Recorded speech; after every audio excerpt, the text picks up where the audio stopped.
इस दुनिया में शायद ही कोई ऐसा इंसान होगा जो ये नहीं चाहता होगा कि लोग उसकी वैल्यू करें, लोग उसकी पूरी बात को सुने, यानी उसे सीरियस लें।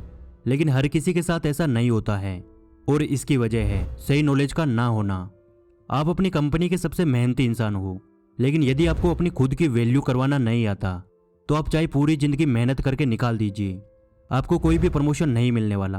आप अपनी फैमिली की पूरी जिम्मेदारियां उठाते हो, लेकिन आपको अपनी वैल्यू करवाना नहीं आता तो कोई भी आपको सीरियस नहीं लेगा। यहाँ तक कि आप किसी भी फील्ड में चले जाइए, यदि आपको अपनी खुद की वैल्यू करवाना नहीं आता तो कोई भी आपकी वैल्यू नहीं करेगा, कोई भी आपको सीरियस नहीं लेगा। तो यार आज मैं आपको बिल्कुल सिंपल लैंग्वेज में 10 पॉइंट्स बताने वाला हूँ कि अपनी खुद की वैल्यू कैसे बढ़ाए। आप इन सभी 10 पॉइंट्स को हमेशा याद रखना, आपको बहुत तगड़े वाले रिजल्ट मिलने वाले हैं। तो यार आप हमारे चैनल द योगी को सब्सक्राइब कर लीजिए, क्योंकि हम आपके लिए ऐसी वीडियोस लाते रहते हैं जो आपको लाइफ में आगे बढ़ने में हेल्प करेगी। पॉइंट नंबर 1, अपनी कमी का एहसास दिलाए। यानी मान लीजिए आप अपनी कंपनी के सबसे मेहनती इंसान हो और आप सबसे ज़्यादा काम करते हो, लेकिन आपकी कोई वैल्यू नहीं है। तो ऐसे में आपको अपनी वैल्यू करवाने के लिए अपनी कमी का एहसास दिलाना होगा। यानी आप कुछ दिन के लिए छुट्टी लेकर मस्त घूमने निकल जाइए। जब आपकी वजह से होने वाला काम रुकने लगेगा और आपकी कंपनी को नुकसान होने लगेगा, तब कंपनी के मालिक को आपके बारे में पता चलेगा कि आप कंपनी के लिए कितने इंपॉर्टेंट हैं, आपकी वैल्यू क्या है। तब आपकी सैलरी भी बढ़ेगी और आपको प्रमोशन भी मिलेगा। आप अपनी सिचुएशन के हिसाब से इस पॉइंट का यूज कर सकते हैं, लेकिन यह बात तो एकदम सच है, जब तक आपकी कमी महसूस नहीं होगी तब तक आपकी कोई भी वैल्यू नहीं करेगा। पॉइंट नंबर 2, भीड़ से अलग दिखे। आपने ऐसा होते हुए बहुत बार देखा होगा कि एक ऑफिस में 10 लोग काम करते हैं और उनमें से एक बंदे का प्रमोशन होता है और बाकी के 9 लोग बैठकर तरह तरह की बातें बनाते हैं, जैसे इसकी किस्मत अच्छी है, ये बॉस का चम्मच था इसलिए प्रमोशन हुआ, या फिर शायद इसने प्रमोशन के लिए पैसे खिलाए होंगे। लेकिन ये सारी बातें बिल्कुल झूठ होती है। वे लोग अपनी तसल्ली के लिए ऐसी बातें करते हैं। असल में उस बंदे में वह कला थी जो इन बाकी 9 लोगों में नहीं थी, भीड़ से अलग दिखना, और इसी वजह से उसकी सीनियर्स की नज़र में बहुत ज़्यादा वैल्यू थी और उसको प्रमोशन मिला। इसलिए आप भी अपनी फील्ड में जब तक भीड़ से अलग कुछ नहीं करेंगे तब तक आपको भीड़ से अलग कुछ भी नहीं मिलेगा। अब सवाल यह आता है कि भीड़ से अलग क्या करें, तो इसके सिंपल से 2 आंसर है। फर्स्ट, ज़्यादातर लोग अपने काम को मजबूरी में करते हैं, तो आप अपने काम से प्यार करें, और जब आप किसी काम को दिल से करते हैं तो उसकी झलक अलग से दिख जाती है। सेकंड, ज़्यादातर लोग अपने काम के बारे में बातचीत करना पसंद नहीं करते हैं, लेकिन आपको जब भी मौका मिले तब आप अपने काम को लेकर बातचीत करें कि आपने क्या काम किया है। इससे लोगों को यह मालूम चलता है कि आप सच में अपने काम से प्यार करते हैं, अपने काम को पसंद करते हैं, और इन छोटी छोटी बातों से आपकी वैल्यू आपके सीनियर्स की नज़र में बहुत ज़्यादा बढ़ती है। पॉइंट नंबर 3, ना बोलना सीखें। यदि आप हद से ज़्यादा दूसरों के काम आते हैं तो कहीं ना कहीं लोग आपको हल्के में लेना स्टार्ट कर देते हैं, या फिर मन ही मन में आपका मजाक बनाया जाता है कि यह इतना बुद्धू इंसान है, किसी की भी बातों में आ जाता है, जबकि आप अपनी जगह बिल्कुल सही होते हो, लेकिन फिर भी लोगों के सामने आपकी वैल्यू कम हो जाती है। इसलिए अपनी इस आदत को थोड़ा सुधार लें और ना बोलना सीखें, आपकी वैल्यू अपने आप बढ़ जाएगी। पॉइंट नंबर 4, अपने इरादे किसी को ना बताएं। मान लीजिए आपने इस साल 1 करोड़ रुपए कमाने का गोल सेट किया है और आप अपने दोस्तों, रिश्तेदारों, सभी के सामने अपना यह इरादा बता देते हैं कि मेरा इस साल का 1 करोड़ रुपए कमाने का गोल है। लेकिन किसी वजह से आपका बिजनेस कम चलता है और आप 1 करोड़ रुपए कमाने की जगह उल्टा घाटे में चले जाते हैं, तो क्या होगा? आपके दोस्त, आपके रिश्तेदार सभी आपका मजाक उड़ाएंगे और सभी की नज़र में आपकी वैल्यू बहुत गिर जाएगी। इसलिए आपने जो भी गोल सेट किया है या फिर जो भी आप करना चाहते हैं, जितना हो सके अपने आप तक ही रखें।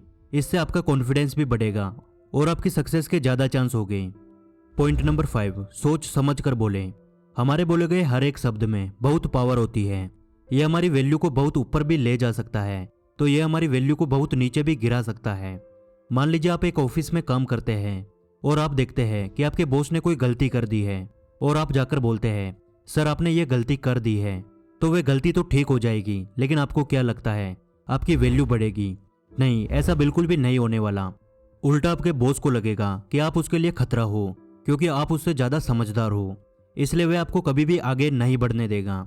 इसलिए जितना हो सके उतना कम बोले और सोच समझ कर बोले। पॉइंट नंबर 6, बोलने से ज़्यादा करने पर ध्यान दें। आपने ऐसे बहुत से लोगों को देखा होगा जो दूसरों के सामने अपनी वैल्यू बढ़ाने के लिए बहुत लंबी लंबी फेंकने लगते हैं, लेकिन जब बात आती है रिजल्ट्स की तो उनकी बोलती बंद हो जाती है और ऐसे लोगों की कोई भी वैल्यू नहीं रहती है। इसलिए जितना हो सके उतना कम बोले और अपना काम करें, यानी रिजल्ट देने में विश्वास रखें। इससे न सिर्फ आपकी वैल्यू दूसरों के सामने बढ़ती है, बल्कि आपका सेल्फ कॉन्फिडेंस भी काफी बढ़ जाता है। पॉइंट नंबर 7, जो आपसे आगे है उनकी इज्जत करें। बहुत से लोग अपने से ज्यादा सक्सेसफुल लोगों की बुराई करते हैं, उनके बारे में भला बुरा बोलते हैं, लेकिन ऐसा करके न सिर्फ वे अपने आप की नज़र में गिर जाते हैं, बल्कि वे कभी भी उनके जैसा नहीं बन पाते। यानी यदि एक गरीब इंसान अमीर लोगों के बारे में ऐसा सोचता है कि वे बुरे होते हैं, वे घमंडी होते हैं, वे गलत काम करके पैसे कमाते हैं, तो जाहिर सी बात है वे कभी भी अमीर नहीं बन सकता, क्योंकि उसकी नज़र में अमीर बनना एक बुरा काम है।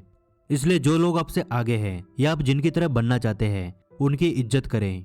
पॉइंट नंबर 8, अपना काम निकलवाना सीखें। आपने ये कहावत जरूर सुनी होगी कि जरूरत के टाइम गधे को भी बाप बनाना पड़ता है, और इसमें कुछ गलत भी नहीं है। यदि आपको किसी बंदे से काम करवाना है तो आप उसको कभी भी यह ना जताएं कि आप उससे ज्यादा इंटेलिजेंट हैं। ऐसा करके आप खुद के पांव पे कुल्हाड़ी मारते हैं, बल्कि उसको यह फील कराएं कि वे आपसे ज्यादा इंटेलिजेंट है, वे आपसे ज्यादा समझदार है। फिर देखिए आपका काम कैसे होता है। इससे आपका टाइम भी बचेगा और आपकी वैल्यू भी बढ़ेगी। पॉइंट नंबर 9, अपनी फील्ड के मास्टर बने। यदि मैं आपसे पूछता हूँ कि आपके एरिया में सबसे अच्छी मिठाई कहाँ मिलती है, तो शायद आपके दिमाग में 1 या 2 दुकानों के नाम आएंगे। यदि मैं आपसे पूछता हूँ कि आपको कपड़े कहाँ से खरीदना अच्छा लगता है, तो भी सेम आपके माइंड में 1 या 2 दुकानों के नाम आएंगे। और ऐसा क्यों होता है, जबकि मार्केट में कई मिठाई की दुकानें हैं, कई कपड़ों के मॉल्स हैं? तो इसका सिंपल सा आंसर है, क्योंकि उन लोगों ने अपनी फील्ड में मास्टरी हासिल की है, इसलिए उनकी इतनी वैल्यू है। यदि आप भी अपनी वैल्यू बढ़ाना चाहते हैं तो आपको भी अपनी फील्ड में मास्टरी हासिल करनी होगी। पॉइंट नंबर 10, खुद की वैल्यू करें।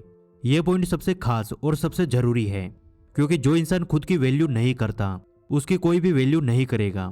आज जितनी भी बड़ी बड़ी ब्रांड्स हैं जिनके हम नाम जानते हैं, यदि ये अपने आप को ब्रांड्स नहीं मानती तो आज इन्हें कोई भी नहीं जानता। ऐसा ही सेम हमारे साथ होता है। जब हम अपने आप को एक बॉस की तरह ट्रीट करते हैं तो बाकी सभी लोग हमें बॉस की तरह समझते हैं, हमारी इज्जत करते हैं। और जब हम अपने आप को लूजर मानते हैं तो बाकी सभी लोग हमें लूजर समझने लगते हैं। शायद आपने इस चीज को अनुभव किया होगा। कई बार हम किसी गेम में लगातार जीतते जाते हैं और कई बार बुरी तरह से हारते जाते हैं। ऐसा इसलिए होता है क्योंकि जब हम शुरुआत में एक गेम जीत जाते हैं तो हमारा कॉन्फिडेंस काफी बढ़ जाता है, हम अपने आप की नज़र में एक विनर बन जाते हैं और लगातार जीतने लगते हैं। वही सेम रीज़न होता है जब हम लगातार हारते जाते हैं। आप इस बात से यह अंदाज़ा लगा सकते हैं कि हमारे अंदर पॉजिटिव एनर्जी होना कितना ज़रूरी है, क्योंकि ज़िंदगी एक वीडियो गेम से कई ज़्यादा खतरनाक गेम है, और यदि इसको हम नेगेटिव एनर्जी के साथ खेलेंगे तो लगातार हारते जाएंगे। इसलिए दूसरों के सामने खुद की वैल्यू बढ़ाने से पहले सबसे ज़रूरी होता है हम अपने आप की नज़र में अपनी वैल्यू बढ़ाएं। तो यार ये सभी छोटे छोटे 10 पॉइंट्स आप अपनी लाइफ में जरूर अप्लाई करना, आपको बहुत बेहतरीन रिजल्ट मिलने वाले हैं। और आज की वीडियो कैसी लगी कमेंट करके जरूर बताना, और अभी तक चैनल को सब्सक्राइब नहीं किया है तो यार सब्सक्राइब कर लेना। जल्दी मिलेंगे अगली वीडियो में।